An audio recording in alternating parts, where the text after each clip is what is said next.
ಹೊಟ್ಟಿ ನೋಡ್ಕೊಂಡಿಲ್ಲ 2,000 ರೂಪಾಯಿ ಎಲ್ಲ ಆಗೈತಿ. ಅಣ್ಣ ಏನಾತ ಏನ ಈಗ ಬಂದ ನೀವ್ ಯಾವಾಗ ಬಂದ್ರಿ?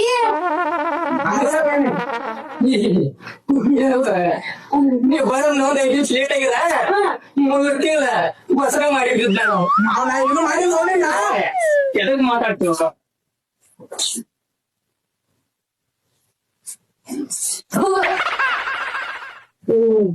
ಏನ ಬಗೆ ಇಲ್ಲ. ನಾವು ನಿನ್ನೆ ಮೊಬೈಲ್ ಮಗ ಅಲ್ಲ ನಾನು ಹೇಗಿಲ್ಲ ಹಂಗ್ಯಾಕ ಮಾತಾಡ್ತಿ ಬಿಡ ಅಣ್ಣ. ಏನೋ ಮಕ್ಕೊಂಡ್ಯಾ ನನ್ನಂಗ ತೆಳಿ ಅಂತ ಏನು ಮಾಡಿದ್ವಿ? ಏನು ಬರೀ ಒಂದ್ ಚುಮ್ಮ ಕೊಡ್ಬಿಡಿ. ಅಯ್ಯೋ ರಾತ್ರಿ ಕೊಡಂದ್ರ ಕಿಸ್ಕೊಂಡ್ ಮಕ್ಕೊಂಡಿರ್ತಿ ಚುಮ್ಮ ಕೊಡಾಬಿದ್ಯಲ್ಲ. ಕಾಣಾಗ ಇಲ್ಲ ನನ್ ಗಂಡ ನೀವ ಮಾಡ್ಬಿಟ್ಟಿರಲ್ಲ. ನಾವು ಹೊರಗೆ ಹೋಗಿ ಹೊರಗೆ ಬಿಡ್ಕೊಂಡು